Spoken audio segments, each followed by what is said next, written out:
This is Real News Media TV, coverage you can trust. Please like, share, subscribe, and hit the notification bell. Select all for daily news updates. Good morning, my Real News Media TV family. Welcome back to the channel, and thank you so much for tuning in. And I'm wishing for everyone a wonderful and a productive day.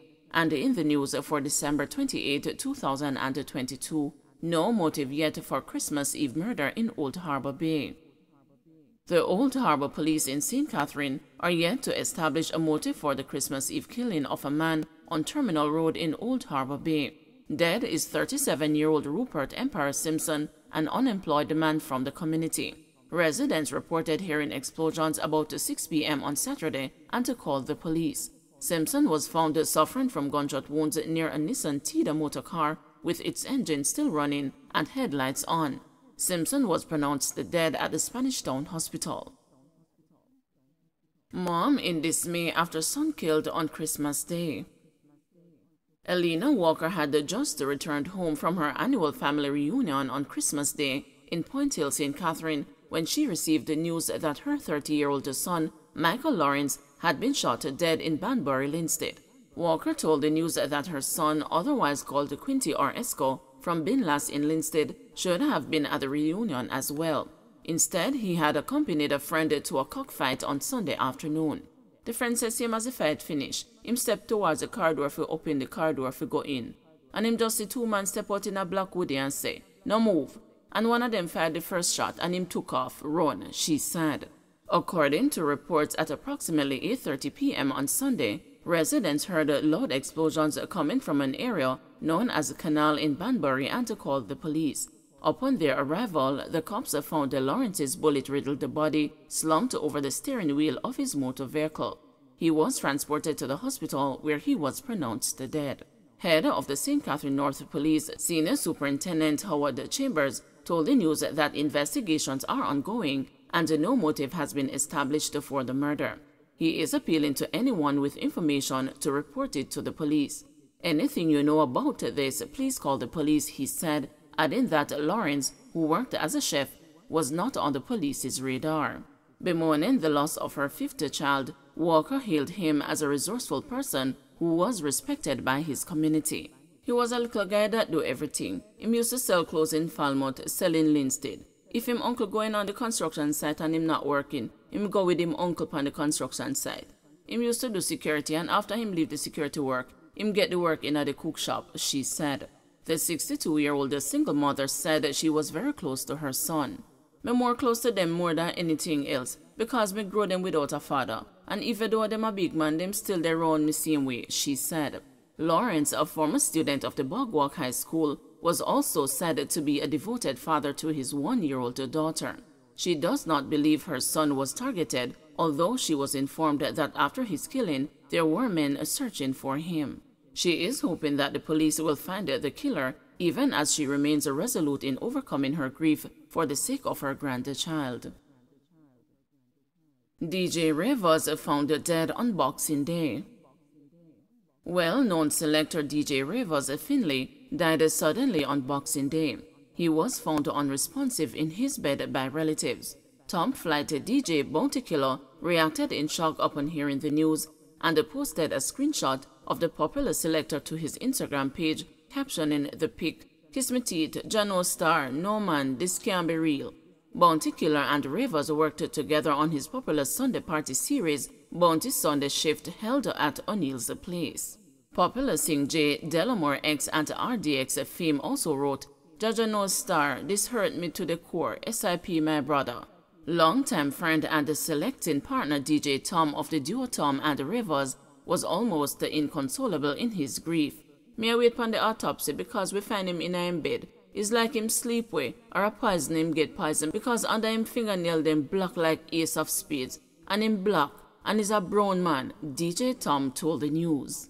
DJ Tom and DJ Rivers had been a duo for a decade, solidifying their reputations as one of the hottest new selecting acts in the dancehall industry. "Are the best person in the world, them man they not talk. Him a one of the realest persons in the world. The man just easy. Him just do him work and come back in. A nice human being, and one of the greatest human beings you will ever meet. Him just always do the right thing," DJ Tom said. DJ Tom and the Ravers are the organizers of the popular Lego the Streets Wednesdays, a weekly party that is held at 27 1/4 Central Road in Kencott, St. Andrew. 9 killed in road crashes over Christmas holiday weekend. The National Road Safety Council is reporting that 9 people have died in road crashes between Friday and Tuesday morning. 3 of the fatalities occurred Monday. NRSC Vice Chair Dr. Lucian says 35 people have died in road crashes since December 1.